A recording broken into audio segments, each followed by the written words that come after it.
एक गांव में एक आदमी बंसी अपनी बीवी रजनी के साथ रहता था। बंसी गांव वालों की भेड़ बकरियां चराने का काम किया करता था। एक दिन सुबह सुबह बंसी गांव वालों की बकरियों को जंगल लेकर जाता है चराने के लिए। चलो चलो चलो चलो, आगे बढ़ो और अपना अपना पेट भरो। मैं तुम सब बकरियों पर उस ऊंची सी पहाड़ी के ऊपर से खड़े होकर नजर रखूंगा। हाँ। बंसी पहाड़ी पर चढ़ता है और ऊपर तक पहुंच जाता है। तभी बंसी का पैर फिसल जाता है और धड़ाम से पहाड़ी के पीछे बने खंडहर में गिर जाता है।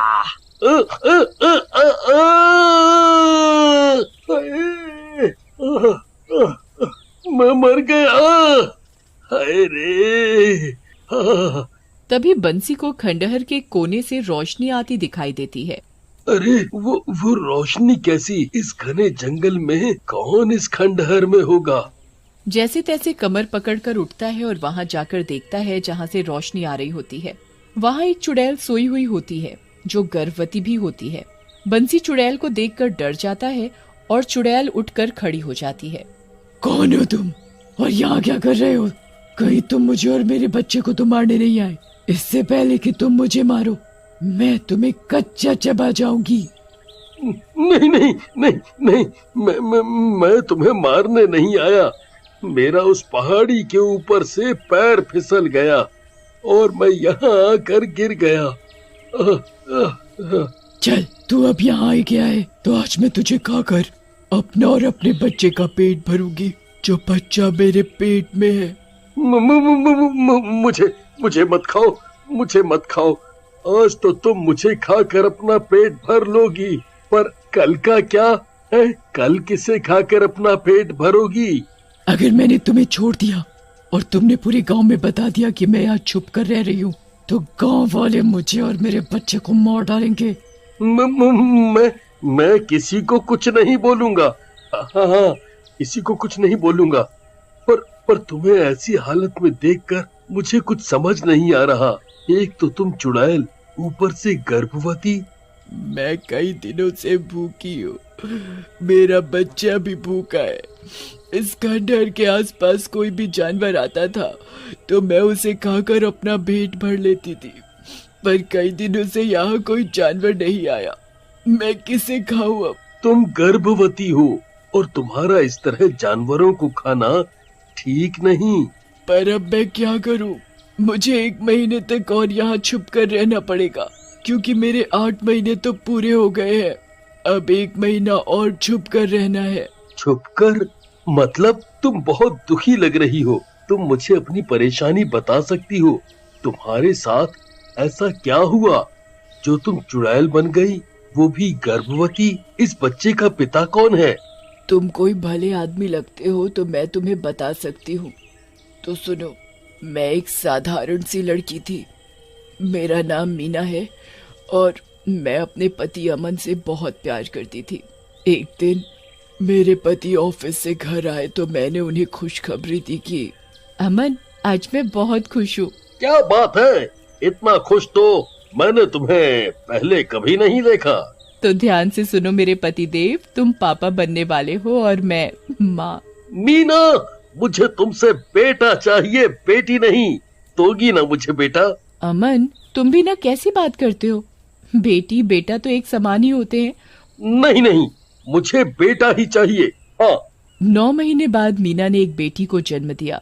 अमन बेटी को नफरत से देख रहा था और मीना के पास से बेटी को उठाकर जंगल में ले जाता है और वहाँ जंगल में फेंक आता है।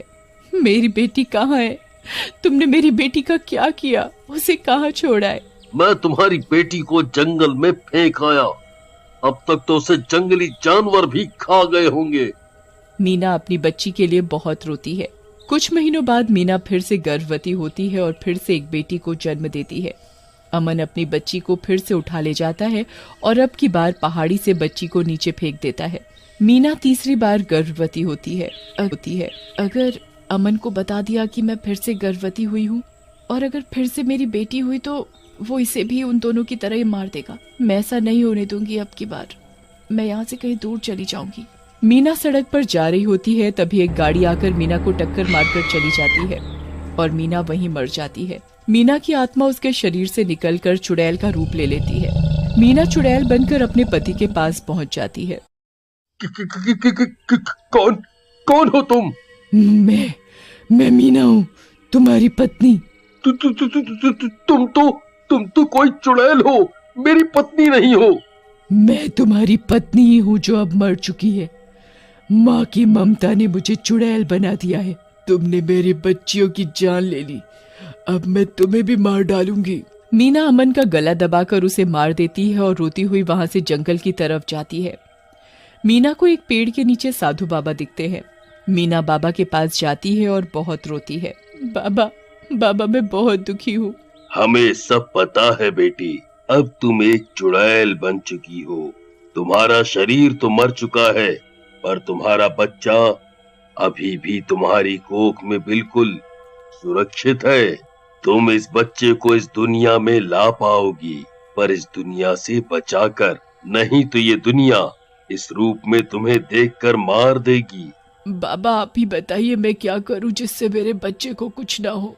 बेटी, तुम्हें घने जंगल में छिपकर रहना पड़ेगा, वो भी 9 महीने तक, तभी तुम अपने बच्चे को बचा सकती हो। ये है मेरी दुख भरी कहानी, इसीलिए मैं यहाँ छुप कर रह रही थी। अगर तुमने गांव वालों को बता दिया कि मैं यहाँ छुप कर रह रही हूँ तो वो लोग मुझे और मेरे बच्चे को मार डालेंगे। ओह, क्या तुम मेरे घर चल सकती हो? तुम्हारा बच्चा वहाँ बिल्कुल सुरक्षित रहेगा। मेरी पत्नी तुम्हारा अच्छे से ध्यान रखेगी। हाँ, अगर किसी को पता चल गया कि मैं चुड़ैल तुम्हारे घर में रह रही हूँ तो वो लोग मुझे छोड़ेंगे नहीं और तुम भी मेरे साथ मुसीबत में आ जाओगे। तुम चिंता ना करो, मेरी पत्नी बहुत अच्छी है। हम दोनों मिलकर तुम्हारा पूरा ध्यान रखेंगे, किसी को कुछ पता नहीं चलने देंगे। हाँ। बंसी चुड़ैल को अपने घर ले जाता है। चुड़ैल को देखकर बंसी की पत्नी डर जाती है। अजी, आपके पीछे पीछे ये चुड़ैल कहाँ से आ गई? बंसी रजनी को सब बात बता देता है कि उसके साथ जंगल में क्या हुआ और ये चुड़ैल यहाँ घर में क्या कर रही है। उसके साथ रजनी भी बंसी की तरह ही दिल की बहुत अच्छी थी। तुम चिंता न करो, तुम आराम से यहाँ रहो, तुम्हारे बच्चे को कुछ नहीं होगा। तुम बहुत भाग्यशाली हो जो माँ बनने का सुख ले पाओगी। मैं तुम्हारा मतलब नहीं समझी। मतलब रजनी कभी माँ नहीं बन सकती और मैं बाप। रजनी चुड़ैल का खूब अच्छे से ख्याल रखती है। चुड़ैल को अच्छा अच्छा खाना बनाकर खिलाती और उसे भरपूर आराम कराती। दिन बीतते जा रहे थे। चुड़ैल के 9 महीने भी पूरे होने को चले थे। एक दिन चुड़ैल बंसी और रजनी से बोलती है, तुम दोनों बहुत अच्छे हो, तुम दोनों ने मेरा बहुत अच्छे से ध्यान रखा, पर मैं चुड़ैल हूँ और जब मैं बच्चे को जन्म दूंगी तो चुड़ैल बनकर अपने बच्चे को कैसे पालूंगी। तभी दरवाजे पर ठक ठक होती है। रजनी दरवाजा खोलती है तो वही सिद्ध बाबा होते हैं। हमें पता था कि तुम यहीं मिलोगी। बाबा, आप इस चुड़ैल को जानते हो? चुड़ैल रजनी को सब बताती है कि इन्हीं बाबा की वजह से आज वो सुरक्षित है। बाबा, आप बिल्कुल सही समय पर आए हो। मैं बहुत परेशान हूँ अपने बच्चे को लेकर। तुम चिंता मत करो। बाबा, मैं तो चुड़ैल हूँ, फिर मेरा बच्चा होगा तो वो भी तो मेरे ही जैसा होगा दिखने में।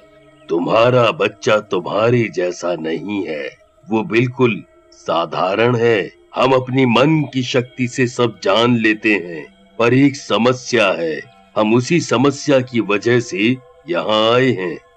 बाबा, क्या हुआ बताओ ना।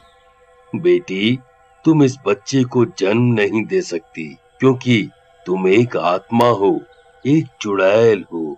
बच्चे की ममता ने तुम्हें पूरी तरह मरने नहीं दिया। पर बाबा, आपने तो बोला था कि मेरा बच्चा सही सलामत इस दुनिया में आएगा। रजनी, तुम कभी माँ नहीं बन सकती। मैं इस चुड़ैल का बच्चा तुम्हारी कोख में डाल रहा हूँ। इस बच्चे को तुम जन्म दोगी और माँ का प्यार दोगी। चुड़ैल को इस दुनिया से जाना होगा। रजनी बहुत खुश हो जाती है कि वो माँ बनेगी।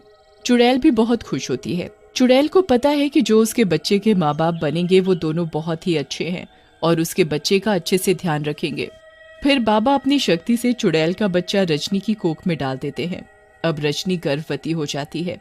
बेटी, अब तुम्हें यहाँ से जाना होगा। तुम्हें मैं मुक्ति प्रदान करता हूँ।